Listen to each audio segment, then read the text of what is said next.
Aloha. When people think of visiting Hawaii, there's a place most of them will never go. It's a small peninsula piece of land on the island of Molokai, separated from the rest of the population by difficult access routes and a pretty heavy history.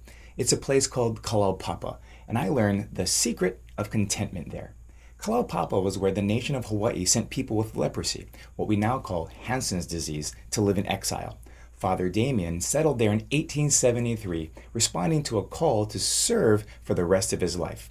A few years back, we took a trip with a small group of people to help out with the church there, just cleaning stuff up, working on a landscaping, trying to fix whatever we could.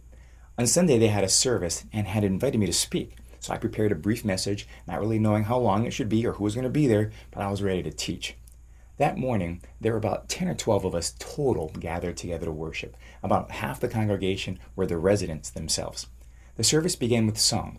I remember helping one of the elders, one of the uncles there, tune his guitar because it was awkward for him with some of his fingers missing. Profound.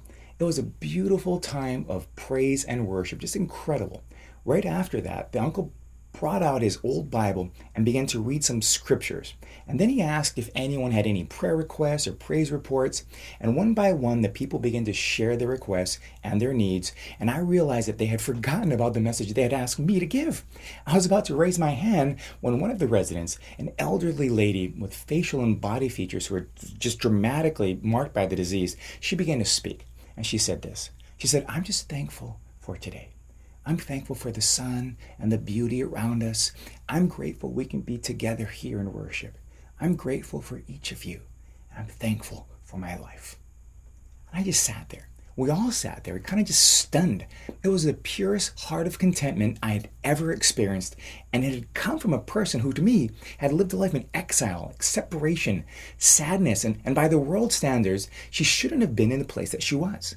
Paul the Apostle said something that helped me understand how this lady could approach her life in this way when he said in the Bible, "I have learned to be content, whatever the circumstances. I know what it is to be in need, and I know what it is to have plenty. I've learned the secret of being content in any and every situation, whether well-fed or hungry, whether living in plenty or in want." Then he concludes by saying, "I can do all things through him who gives me strength." Now for Paul, that secret was actually practice having this attitude. It's simple but profound. When you're faced with good or bad, a lot or a little, positive or negative, face it with the same attitude of, "I can do all things through him who gives me strength." What I received that day was one of the most powerful life lessons I've ever been given. As the service was finishing, one of the residents said, "Hey, we forgot about Kala's message." And I said, No, there's no need. There's nothing more needed to hear. Let's go eat." I had just been given a glimpse into what true contentment really was. It's never an abundance of stuff or of things, but rather an abundance of gratitude and appreciation. I'm grateful for you. God bless.